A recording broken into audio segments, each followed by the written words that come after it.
My dears, welcome back to my YouTube channel. ഇന്നത്തെ ഒരു പുതിയ വീഡിയോയിലേക്ക് നിങ്ങൾക്ക് എല്ലാവർക്കും സ്വാഗതം.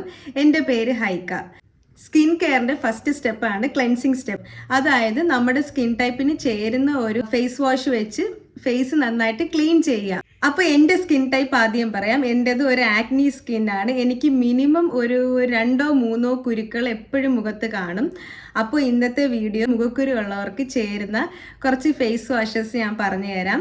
ഈ ഫേസ് വാഷസ് എല്ലാം ഞാൻ യൂസ് ചെയ്തിട്ടുള്ള നല്ല ഫേസ് വാഷസ് ആണ്. അപ്പോൾ നമ്മൾ ഡെയിലി 2 പ്രാവശ്യമാണ് ഫേസ് വാഷ് ചെയ്യേണ്ടത്, രാവിലെയും രാത്രിയും. നമ്മൾ മുഖക്കുരു ഉള്ള സ്കിന്നുകാർക്ക് ചേരുന്ന ഒരു ഫേസ് വാഷ് കണ്ടുപിടിക്കാൻ ഭയങ്കര പാടാണ്. അപ്പോൾ നമ്മൾ ഈ മുഖക്കുരു ഉള്ളവർക്ക് മുഖക്കുരുവിൻ്റെ ഓരോ സ്റ്റേജ് അനുസരിച്ചാണ് ഫേസ് വാഷ് സെലക്ട് ചെയ്യേണ്ടത്, അല്ലെങ്കിൽ ഫേസ് വാഷ് യൂസ് ചെയ്യേണ്ടത്. ഓക്കെ, അപ്പോൾ നമുക്ക് ഫേസ് വാഷസ് നോക്കാം.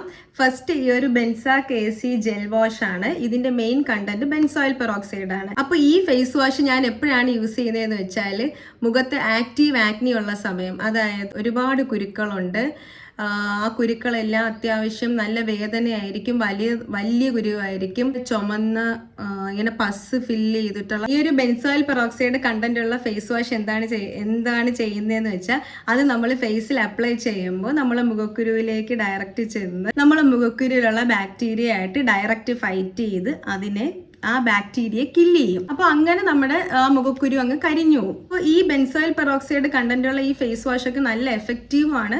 നമ്മളെ സ്കിന്നിന് അത് കുറച്ച് ഹാർഷുമാണ് കേട്ടോ. അപ്പം ഇത് നമ്മൾ ശ്രദ്ധിച്ചു വേണം ഉപയോഗിക്കാൻ. അതായത് ഇതുവരെ നിങ്ങൾ ഇങ്ങനത്തെ ബെൻസോയിൽ പെറോക്സൈഡ് കണ്ടന്റുള്ള ഫേസ് വാഷ് യൂസ് ചെയ്തിട്ടില്ലെങ്കിൽ അത് ആദ്യം യൂസ് ചെയ്യുമ്പോൾ അത് പതിയെ വേണം നമ്മളെ സ്കിന്നിലോട്ട് ഇൻട്രൊഡ്യൂസ് ചെയ്യാൻ. അതായത് ആഴ്ചയിൽ ഒരു 2 പ്രാവശ്യം, പിന്നെ 3 പ്രാവശ്യം, അങ്ങനെ നമ്മളെ സ്കിന്നുമായിട്ട് ഈ ഒരു കണ്ടന്റ് ഒന്ന് പഴകിയതിന് ശേഷം നമുക്ക് ഡെയിലി ഒരു പ്രാവശ്യം ഉപയോഗിക്കാം. ഡെയിലി 2 പ്രാവശ്യമൊക്കെ ഇത് ഉപയോഗിച്ചാൽ നമ്മളെ സ്കിൻ ബാരിയർ ഒക്കെ പെട്ടെന്ന് ഡാമേജ് ആകും. ഇനി അടുത്തത് ഇങ്ങനത്തെ സാലിസിലിക് ആസിഡ് കണ്ടന്റ് ഉള്ള ഫേസ് വാഷസ് ആണ്. ഇങ്ങനത്തെ സാലിസിലിക് ആസിഡ് കണ്ടന്റ് ഉള്ള ഫേസ് വാഷസ് നമുക്ക് വൈറ്റ് ഹെഡ്സിന് നല്ലതാണ്, ബ്ലാക്ക് ഹെഡ്സിന് നല്ലതാണ്, പിന്നെ സാധാ മുഖക്കുരുവിനൊക്കെ ഇങ്ങനെ ഈ ഒരു സാലിസിലിക് ആസിഡ് കണ്ടന്റ് ഉള്ള ഫേസ് വാഷസ് നല്ലതാണ്. ഭയങ്കര വേദനയുള്ള മുഖക്കുരു ഒന്നും അല്ല എന്നുണ്ടെങ്കിൽ നമുക്ക് ഇങ്ങനത്തെ സാലിസിലിക് ആസിഡ് കണ്ടന്റ് ഉള്ള ഫേസ് വാഷസ് യൂസ് ചെയ്യാം. അപ്പോൾ നിങ്ങൾ ഇതുവരെ ഇങ്ങനത്തെ സാലിസിലിക് ആസിഡ് കണ്ടന്റ് ഉള്ള ഫേസ് വാഷസ് നിങ്ങൾ യൂസ് ചെയ്തിട്ടില്ലെങ്കിൽ പതിയെ വേണം സ്കിന്നിലോട്ട് ഇൻട്രൊഡ്യൂസ് ചെയ്യാൻ. ആഴ്ചയിൽ ഒരു 2-3 പ്രാവശ്യം ഇട്ട് നോക്കി നമ്മളെ സ്കിന്നുമായിട്ട് അതൊന്ന് പഴകി എടുത്തിട്ട് ഡെയിലി 1 ടൈം യൂസ് ചെയ്യാം. ഇതും ഡെയിലി 2 ടൈംസ് യൂസ് ചെയ്യുന്നത് അത്ര നല്ലതല്ല. ഈ ഫേസ് വാഷും നല്ല എഫക്റ്റീവാണ്, അതുപോലെ തന്നെ ഇത് സ്കിന്നിലേക്ക് ഹാർഷുമാണ്. അപ്പോൾ നമ്മളിത് ഡെയിലി 2 ടൈംസ് ഒക്കെ യൂസ് ചെയ്താൽ സ്കിൻ ബാരിയർ ഡാമേജ് ആവാൻ ചാൻസ് ഉണ്ട്. അതുകൊണ്ട് ഈ പറഞ്ഞ 2 ഫേസ് വാഷും ശ്രദ്ധിച്ചു വേണം യൂസ് ചെയ്യാൻ, അല്ലെങ്കിൽ സ്കിൻ ബാരിയർ എന്തായാലും ഡാമേജ് ആവും. ഈ ഒരു ഫേസ് വാഷിൽ സാലിസിലിക് ആസിഡും ഉണ്ട്, ഗ്ലൈക്കോളിക് ആസിഡും ഉണ്ട്. സാലിസിലിക് ആസിഡ് നമ്മളെ മുഖത്തെ പോയ്സിന്റെ ഉള്ളിലേക്ക് പോയി ക്ലീൻ ചെയ്യും. ഗ്ലൈക്കോളിക് ആസിഡ് നമ്മളെ സ്കിന്നിന്റെ ഔട്ടർ ലെയർ മാത്രമേ എക്സ്ഫോളിയേറ്റ് ചെയ്യൂ. ഈ ഫേസ് വാഷിന്റെ പേര് അഹാഗ്ലോ എസ് ഫേസ് വാഷ്. ഇത് ഫോമിംഗ് ഫേസ് വാഷ് ആണ്. ഇതിൽ സാലിസിലിക് ആസിഡ് ആണ് മുഖക്കുരു കുറയ്ക്കാൻ ഹെൽപ്പ് ചെയ്യുന്നത്. പിന്നെ ഇതിനകത്ത് ഗ്ലൈക്കോളിക് ആസിഡ് നമുക്ക് മുഖക്കുരുവിന്റെ പാടും പിന്നെ പിഗ്മെന്റേഷനോ ഡാർക്ക് സ്പോട്ടോ ഒക്കെ കുറയ്ക്കാൻ ഹെൽപ്പ് ചെയ്യും. അപ്പോൾ ഈ ഒരു അഹാഗ്ലോ എസ് ഫേസ് വാഷും ബെൻസാക് ഫേസ് വാഷും ഇത് രണ്ടും ഞാൻ മെഡിക്കൽ സ്റ്റോറിൽ നിന്ന് വാങ്ങിച്ചതാണ്.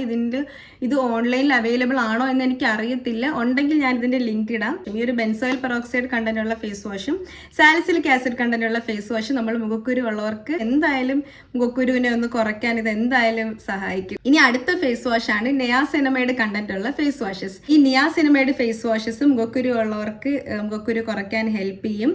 നേരത്തെ പറഞ്ഞ ബെൻസോയിൽ പെറോക്സൈഡും സാലിസിലിക് ആസിഡ് ഫേസ് വാഷസിന്റെ അത്ര ഹാർഷ് അല്ല. നയാസിനമൈഡ് കുറച്ചും കൂടെ മൈൽഡ് ആണ്. ഇത് പ്രത്യേകിച്ച് പേടിക്കാനൊന്നുമില്ല, സ്കിൻ ബാരിയർ ഡാമേജ് ആവും എന്നുള്ള പേടിയൊന്നും വേണ്ട.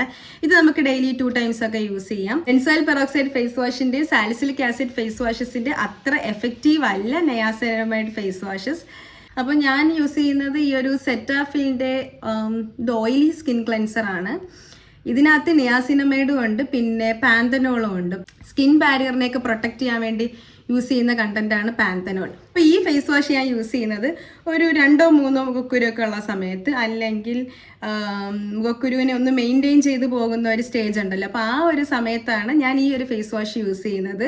ഇനി നമ്മളെ സ്കിൻ ബാരിയർ ഡാമേജ് ആയി എന്ന് വെച്ചോ, അപ്പോഴും നമുക്ക് നമ്മളെ മുഖക്കുരുവുള്ള സ്കിന്നിന് ചേരുന്ന ഫേസ് വാഷ് വേണ്ട യൂസ് ചെയ്യാൻ. സാലിസിലിക് ആസിഡോ ബെൻസോയിൽ പെറോക്സൈഡോ നയാസിനമൈഡോ അങ്ങനത്തെ കണ്ടന്റ്സ് ഒന്നും ഉള്ള ഫേസ് വാഷ് ആ സമയത്ത് യൂസ് ചെയ്യാൻ പറ്റത്തില്ല. കാരണം മുഖത്ത് ഭയങ്കര നമുക്കൊരു എരിച്ചലും പിന്നെ ഒരു നീറ്റലും ഒക്കെ ആയിരിക്കും. വെയിലത്തിറങ്ങുമ്പോൾ പെട്ടെന്ന് ചുമക്കും. അതായത് നമ്മുടെ സ്കിന്ന് ഭയങ്കര ഹൈപ്പർ സെൻസിറ്റീവ് ആയിട്ടിരിക്കും ആ സമയത്ത്. സ്കിൻ ബാരിയർ ഡാമേജ് ആയിരിക്കുന്ന സമയത്ത് ഞാൻ യൂസ് ചെയ്യുന്ന ഫേസ് വാഷാണ് ഈ ഒരു simple day refreshing face wash. ഇതിൽ തന്നെ പറഞ്ഞിട്ടുണ്ട് ഇത് നോൺ കൊമഡോജനിക് ആണ്, പിന്നെ no colour, no perfume, no harsh chemicals, ഇതൊന്നും ഇല്ലാത്ത ഒരു സിമ്പിൾ മൈൽഡ് ഫേസ് വാഷാണ്. അപ്പോൾ ഈ സ്കിൻ ബാരിയർ ഡാമേജ് ആയിരിക്കുന്ന സമയത്ത് നമുക്ക് മുഖക്കുരു കാണും. ആ സമയത്ത് നമ്മൾ ഇമ്പോർട്ടൻസ് കൊടുക്കാനുള്ളത് സ്കിൻ ബാരിയർ റിപ്പയറിങ്ങിന് വേണ്ടിയിട്ടാണ്. അപ്പോൾ സ്കിൻ ബാരിയർ ഒന്ന് റിക്കവർ ആയതിനു ശേഷം നമുക്ക് മുഖക്കുരുവിന് വേണ്ടിയിട്ടുള്ള മറ്റേ ബെൻസോയിൽ പെറോക്സൈഡ്, സാലിസിലിക് ആസിഡ് അങ്ങനത്തെ ഫേസ് വാഷസ് ഒക്കെ യൂസ് ചെയ്യാൻ സ്റ്റാർട്ട് ചെയ്താൽ മതി. First importance skin barrier. ഈ ഒരു ഡോട്ട് ആൻഡ് കീയുടെ barrier repair hydrating gentle face വാഷും ഞാൻ യൂസ് ചെയ്തിട്ടുണ്ട്. ഇത് ഞാൻ വാങ്ങിയതല്ല, ഇതെനിക്ക് നൈക്കയെന്ന് ബർത്ത്ഡേ ഗിഫ്റ്റ് കിട്ടിയ ഫേസ് വാഷാണ്. ഇതിനകത്തും ഇവർക്ക് സെറമൈഡ്സും ജാപ്പനീസ് റൈസ് വാട്ടർ, അപ്പോൾ ഇങ്ങനത്തെ ഈ സെറമൈഡ്സ് കണ്ടൻസ് ഒക്കെ ഉള്ള ഫേസ് വാഷസ് ആണ്, സെറമൈഡ്സ് പാന്തനോൾ കണ്ടൻസ് ഒക്കെ ഉള്ള ഫേസ് വാഷസ് ആണ് നമ്മളെ ബാരിയർ ഒക്കെ ഡാമേജ് ആയിരിക്കുന്ന സമയത്ത് ബാരിയറിനെ ഒന്ന് റിക്കവർ ചെയ്യാൻ, ഒന്ന് റിപ്പയർ ചെയ്യാനൊക്കെ ഹെൽപ്പ് ചെയ്യുന്നത് ഇങ്ങനത്തെ കണ്ടൻസ് ഉള്ള ഫേസ് വാഷസ് യൂസ് ചെയ്യുമ്പോഴാണ്. അപ്പോൾ അടുത്ത ഫേസ് വാഷാണ് ഈ ഒരു എത്തിഗ്ലോ സ്കിൻ വൈറ്റനിങ് ഫേസ് വാഷ്. ഈ ഫേസ് വാഷ് നമ്മളെ സ്കിൻ ടാൻ കുറയ്ക്കും, പിന്നെ സ്കിൻ ഒന്ന് ബ്രൈറ്റൻ ചെയ്യാൻ ഹെൽപ്പ് ചെയ്യും. അപ്പോൾ ഈ ഫേസ് വാഷ് യൂസ് ചെയ്യുന്നത് നമ്മളെ സ്കിന്ന് ഒരു ഹെൽത്തി ആയിരിക്കുമ്പോഴാണ്. അതായത് സ്കിൻ ബാരിയറൊക്കെ ഹെൽത്തി ആയിരിക്കണം. പിന്നെ മുഖക്കുരു ഉണ്ടോ എന്ന് വെച്ചാൽ ചിലപ്പോൾ ഒരു 1-2 ഒക്കെ കാണും. എന്നാലും നമുക്കറിയാലോ നമ്മളെ സ്കിന്നൊന്ന് ഹെൽത്തി ആയിരിക്കുകയാണെന്ന് നമുക്ക് തന്നെ അറിയാൻ പറ്റും. ആ ഒരു സമയത്ത് ഈ ഒരു എത്തിഗ്ലോ ഫേസ് വാഷ് യൂസ് ചെയ്യാവുള്ളൂ. അപ്പോൾ ഈ ഒരു സാലിസിലിക് ആസിഡ് കണ്ടന്റ് ഉള്ളത് കൊണ്ടാണ് നമ്മൾ മുഖക്കുരു ഉള്ളവർക്ക് ഈ ഒരു ഫേസ് വാഷ് ചേരുന്നത്. പിന്നെ vitamin C, vitamin E, lactic acid ഒക്കെ ഉള്ളതുകൊണ്ട് ഇതൊന്ന് ബ്രൈറ്റൻ ചെയ്യാനും ഹെൽപ്പ് ചെയ്യും. അപ്പോൾ ഈ ഫേസ് വാഷ് നമ്മൾ മുഖത്ത് ഒരുപാട് കുരു ഉണ്ടെങ്കിലും ഇത് യൂസ് ചെയ്യരുത്, കുറച്ചുകൂടെ വേഴ്സ് ആക്കും. സാലിസിലിക് ആസിഡ് കണ്ടതിനകത്ത് ഉണ്ടെങ്കിലും അത് ചെറിയ പെർസെൻറ്റേജേ ഉള്ളൂ. നമ്മൾ ഫേസ് വാഷ് ചെയ്യുന്ന സമയത്ത് ശ്രദ്ധിക്കണം. പെട്ടെന്ന് തന്നെ ഫേസ് വാഷ് അപ്ലൈ ചെയ്തിട്ട് അത് വെള്ളം വെച്ച് കഴുകി കളയാതെ മിനിമം ഒരു 30 സെക്കൻഡ്സ് എങ്കിലും ഒന്ന് മസാജ് ചെയ്തിട്ട് മിനിമം ഒരു 1 മിനിറ്റ് എങ്കിലും ഫേസ് വാഷ് നമ്മളെ മുഖത്ത് വെച്ചിട്ടേ കഴുകി കളയാവൂ. നിങ്ങൾ ഏത് ഫേസ് വാഷാണ് യൂസ് ചെയ്യുന്നത് എന്നൊന്ന് കമൻറ്റ് ചെയ്യണേ. പിന്നെ ഞാൻ പറഞ്ഞ ഇതിൽ ഏതെങ്കിലും ഫേസ് വാഷ് യൂസ് ചെയ്യുന്നുണ്ടെങ്കിൽ അതും ഒന്ന് കമൻറ്റ് ചെയ്യുക. അപ്പോൾ ഇത്രയേ ഉള്ളൂ. Okay, thanks for watching. By.